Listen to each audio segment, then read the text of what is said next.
You're listening to the Afterburn Podcast, episode number 22. Altitude. Tower, Delaware Station is release you, runway 4 left, wind 040 at 5, clear for takeoff. Seat tied, altimeter 0 eyes, we're clear for takeoff, clear for the airspace. Fire protected. My burn ramp curve at 354. Line set. Viper 01, be advised, the restrictor area 6002 is still active. Lights on. Next picture 610, 13,000. I'll give you some of that. Viper 1 targeted. The aircraft is bonging and making all kind of noises and crazy. And in my mind, in that split second, I hear gunfire. I smell stuff. The aircraft is acting funny. It's making noises. I know the fire came from my right side. He's dead. Like, that's my instantaneous thought, is that the pilot is dead. I go to reach the controls. I grab him. And within, a moment, I kind of figure out that he's still flying. He's making control inputs and stuff. That's the voice of my guest today, Brian Harris. He's an Army officer, and he currently flies AH-64 Apaches. In that clip, he's talking about his time flying Kiowas when he was shot on Christmas Day in 2006 in Iraq. He has quite a journey through aviation in the Army. I think you'll like his story. He actually just started a podcast of his own, the Low Level Hell Podcast. You can find it everywhere you're streaming, and lowlevelhellpodcast.com. Encourage you to go over there and check that out. And this episode is sponsored by Wingman Watch. If you've been listening to the episodes, I've partnered with them since the beginning. Founded by fighter pilots, veteran-owned, they build incredible timepieces. I truly believe in what they make. I encourage you to swing over to wingmanwatch.com. If you see something you like, you can use the code RAIN10 and receive 10% off your order. Or if you're looking to build a custom watch, they're the place to go. They'll handle all the logistics from start to finish. All you have to do is just say go, and they'll take your idea, design it, and then get it out the door. Wingmanwatch.com. Again, swing over there, check them out. Also, for those listening, I finally have a website, theafterburnpodcast.com. It'll be growing. We'll bring more content to you. Again, I appreciate all the support. It was a phenomenal 2020 for the podcast, as it just grew and grew more than I could have imagined. So thanks for listening. Thanks for going over to iTunes and subscribing and leaving a rating or review. That helped the podcast grow, and it helps it grow today. So that being said, let's get into the podcast with Brian Harris. Well, Brian, thanks for joining me on the podcast. Excited to hear your story. Helicopters, before we got this rolling, they fascinate me. I think they're just bullet and RPG magnets. So guys and gals flying around, definitely very brave, because you're down in the weeds. But before you roll into the podcast, would you tell me just a little about who you are, what you're doing today, and kind of how you got there? Sure. So my name's Brian Harris. I'm an Army officer getting ready to retire. I started out in tanks. So I was an M1 tank platoon leader, did a little time in the mortars, and had always wanted to fly, just, never really pursued it, I guess. And one day decided, I want to fly. So I resigned my commission as an Army captain and became a warrant officer, went to aviation, and learned how to fly Kiowas. So I flew OH-58 Deltas for quite a few years. And then that got divested from the Army, and I got transitioned to Apaches. So I flew that for a couple of years. I did 3 deployments, 1 to Afghanistan, 2 to Iraq, spent a tiny bit of time in Syria, and getting ready to retire. Well, thanks for everything you've done. That's a long, distinguished career. I'm curious just hearing that. So you had to resign your commission to become a warrant officer to go fly. So obviously the Army aviation is a little bit different than everybody else, because we've got commissioned and warrant officers, which technically warrant officers are also commissioned, but it's a different rank. And in the Army, warrant officers are the primary just flyers, right? They're the guys that are doing most of the stick wiggling. The commissioned guys are also flying, but they're in the positions of leadership. So they're going to be your company troop commanders, your staff, and your squadron battalion commanders. For when I was an armor captain, I tried to branch transfer over to aviation as a captain, and it was very, very small amount of people got picked up for that. And so I didn't make that cut. And, but at that time I had the bug in me, right? I was like, I want to do this. And at the time I didn't have kids, it was quite a pay cut. I mean, it was like $1,000 a month, pay cut to go do this. But, my wife was working, we didn't have kids. So we just said, screw it, we'll do it. So that's how that worked. And I was a warrant for, I guess about 4 years, and decided and I do miss being a commissioned officer. And I started thinking about life after the Army. What do I want to do? And so I just kind of put in some paperwork and said, "Hey, I'd like to be a captain again." And at that point, it was 2007, and the Army was scrambling for commission guys because a lot Yeah. of guys were getting out after back-to-back deployments. So they were like, "Yes, please. Okay, just sign this paperwork." So I was in the same squadron. The squadron commander pulled me up. I was a CW2 and pinned on captain rank. And he's like, "All right, go to work in the staff." Okay. So, and then I ended up commanding there as well. So a lot of the warrants that worked for me, we had been boys, Yeah. on the last deployment. We'd known each other since flight school, so it was an interesting dynamic. One thing, I gotta go fly Lakotas for a day down at Fort Polk. Lovely Oh, spot. okay. I'm sure most Yeah, I just left there. yeah, most guys would attest to that. But different, the Air Force structure, typically, the squadron commander and the DO, the number 2 guy in the squadron, they're the most seasoned guys. Obviously, they got some staff and things like that. They're maybe not the most tactically sound compared to like the weapons officer in the squadron, Sure. but they're evaluators and things like that. I found it fascinating that that's typically not the case. The commander of an Army aviation unit is not going to be an evaluator. It's going to be in his warrant ranks. Is that correct? Yeah, generally speaking, there's onesies and twosies that through chance in their career. For instance, a good friend of mine who's getting ready to take over DES, and I can't remember what it stands for, but it's basically the king of all IPs for the Army. He had been an instructor pilot as a captain, so he's one of those unique birds that had been a squadron battalion commander and been able to doing some instruction. But I think at that time too, he's too busy being a commander to actually go do that kind of stuff. Right. Um, but yeah, we would have a senior warrant as the IP, you'd have a senior safety guy, maintenance, and things like that. Um, the other difference between ours and like your structure is the amount of aircraft too. There's a lot going on. If I was a captain troop commander and I had 10 aircraft that belonged to me, Yeah. and my squadron had 30 aircraft. So there's a lot of moving parts, but we'll have 3 or 4 instructor pilots per company or troop out of and that's out of 20 some odd pilots. But yeah, you're right. Typically speaking, the leadership staff guys don't have a lot of those special qualifiers. The transition from being a tank guy to going to fly, I know obviously you said there was a pay cut and obviously you're going through school. Was that a big transition? Because you had some, I don't know, relatively big swings from going to be a warrant officer, then back to being a captain. Was that a difficult like transition period? Oh, it was huge. So, I mean, when I left, I was at Fort Knox as a captain, and I was a company commander, and that was part of the problem. I commissioned very young. I was 19 when I pinned on second lieutenant. It was just based on my commissioning source. Um, and so here I am, yeah. So I was a company commander. I was 24. I think 23 when I took command, and it was a headquarters company. It wasn't anything tactical. Um, but I would just come home at the end of the day, just wore out, like emotionally drained from dealing with, Joe problems essentially. And I remember thinking like, this is not what I joined the Army to do. And I'm too young to feel this old essentially. And just by chance, because I was at Fort Knox, which was the home of armor, but just by chance, I met a couple aviators. One guy was a retired Cobra guy, and another guy was a active duty Apache guy that was stationed there for some odd reason. And the bug kind of bit me again. And they were like, well, you could transition. And one guy was like, you could go be a warrant. And I'd never thought of that. It never occurred to me. And so again, going back to I don't want to do this. I want to go do something physical and be involved. And right then the war was starting. It was 2003, 2004 timeframe. So I went from a captain company commander in charge of 150 people to a W1. Yeah. That in aviation, a W1 is nothing. That's like a Yeah. private essentially. And of course we go into, they split up our classes.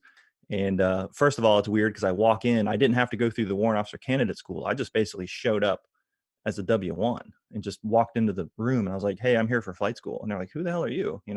Yeah. And so they put us in these classes and they pull everyone into class. And, you got all these warrant officers who all used to be something else. And so like, okay, if you were an E6 or above, raise your hand. So there's like a few of us. All right, E7 or above, raise your hand. So there's like 2 of us. All right, E8. and it's just me. And they're like, "What were you?" And I was like, "A captain." Like, "Oh, you're the class leader." So I had to deal with all that for the rest of Nailing it. my year. But yeah, you're right. It was a huge culture shock in a lot of ways. Um, but being a tank guy, obviously I gravitated toward wanting to fly Apaches, because it's essentially just a flying Yeah. tank. Um, but I also grew up in a cavalry scout organization. That was my first unit, and I loved that mission. And that's what Kiowas did. They're the scouts. And so it was a struggle, but when it finally came time, I was, and I think number 3 on the OML. So I knew I could get whatever aircraft I wanted. There's only 4 basically options at the time. So I got the Kiowa, and I was happy for it. And then, luckily, unluckily, the Kiowa, like I said, went away several years later. So I did get to fly Apache. So I kind of got to do both. So it was good. Yeah, both best, or best of both worlds. Yeah. The fact that you commissioned at 19, how did that end up happening? I went to one of those because I didn't study hard in school.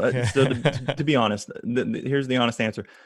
I didn't take school seriously in high school. Let's just be honest. My grades were not that great. And so when it came time to go to college, I grew up in the era of watching Top Gun, and I want to be a fighter pilot. I grew up around MacDill Air Force Base. F-16s were everywhere. Like, I'd watch them all the time. Like, oh, I want to do that. But nobody really told me, like, well, you got to study hard in school. You got to have good grades. So I just kind of took it for granted. Like, well, I'm gonna join the military. I'm gonna be a pilot. Well, when it came time to pick colleges, none of the colleges really wanted me. And then suddenly I get this thing in the mail from this military junior college in Georgia, and it's a 2-year commissioning program. And I was like, oh, okay, that sounds cool. And they'll take me. In fact, they were even offering me like a money to go. So I go to the school, and it's basically, it's military school. And they force you to study. You had mandatory study hall and things like that. But yeah, you're there for 2 years, and you commission, and then you have like 2 or 3 years to finish your degree, to get your bachelor's degree. So I went to the school, and yeah, a month before my 20th birthday, I pinned on second lieutenant bars. And then I went and shopped around and found a National Guard unit, and it was an armor cavalry unit. And that's how I got a tank platoon. I basically interviewed with this captain there, and I was like, hey, I'm about to commission. I'm looking for a job in the Guard. Like, yeah, you want to be a tank platoon leader? Yeah, you're going to tell a 19-year-old, do you want to be a tank platoon leader? Yeah. Absolutely, sure. Take this. Yeah. So that's how that happened. That's another interesting thing. So you didn't have a unit you were going to Right. until kind of towards the end of graduating. Yeah. If you did not find a unit to go to, would you have just graduated and have a bachelor's degree? And so the way it would work is, like, I didn't have to go to the Guard. In fact, at the time, I think the rule was they really didn't want you to, because they wanted you to focus on your studies. But a lot of us were like, I'm not wasting 2 years of this rank. And so I mean, my unit was in South Carolina. I went to school in Florida. So I drove 5 hours to get to my Guard duty every weekend, and it barely paid for the gas to get there. But it was fun. But what would happen in that scenario, either way, is you finish your bachelor's degree in a set period of time, and then you basically apply to go on active duty.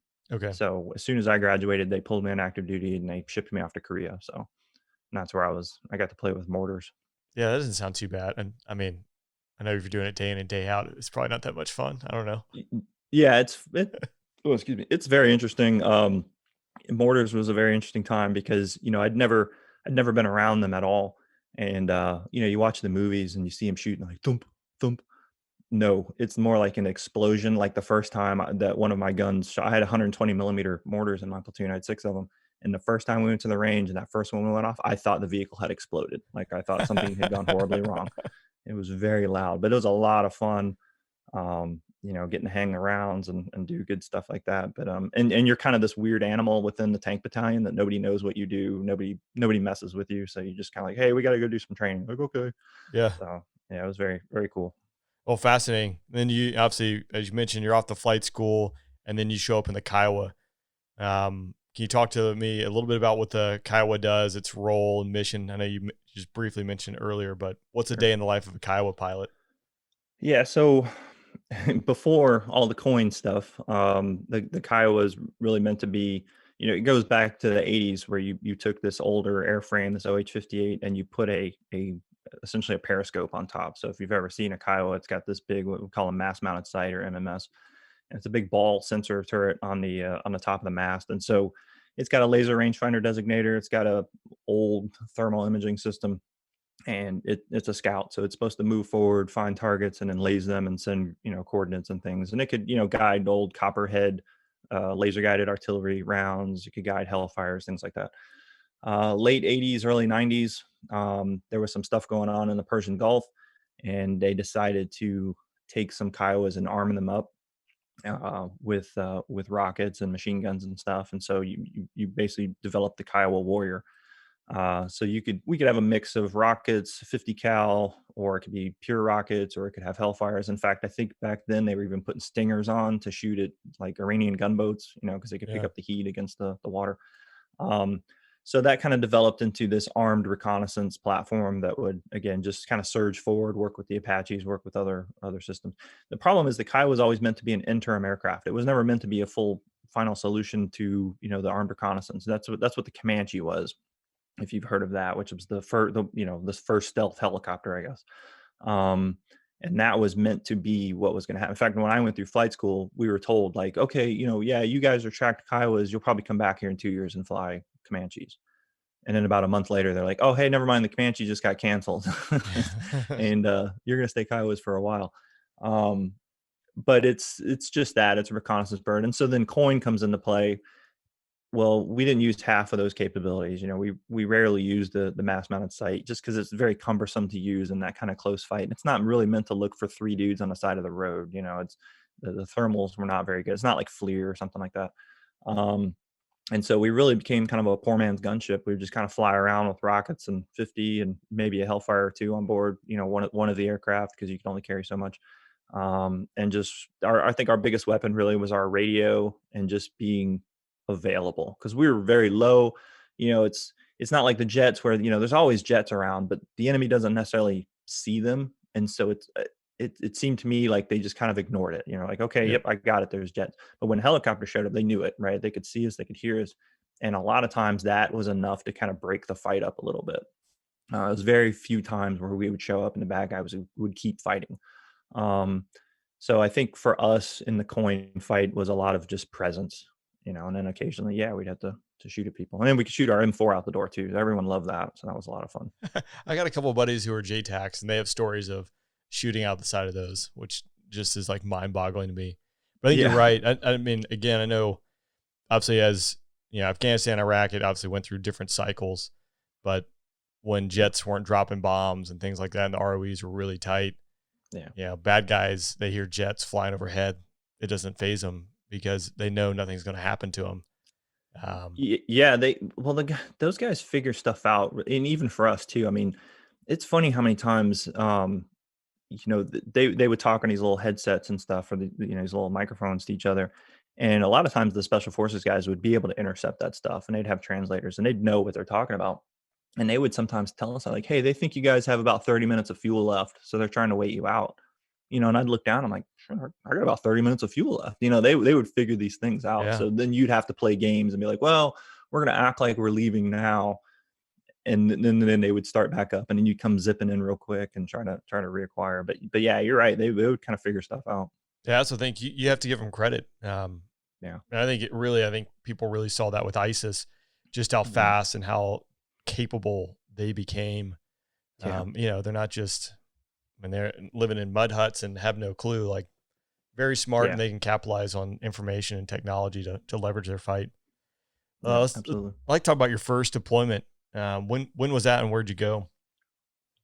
We deployed the summer of 2006 up to Mosul, which again, like you said, ISIS came back in the news later, but back then, 2006, we went up to Mosul. We had guys in Mosul, Talafar, which is off to the west, and then down south to Tikrit, I think.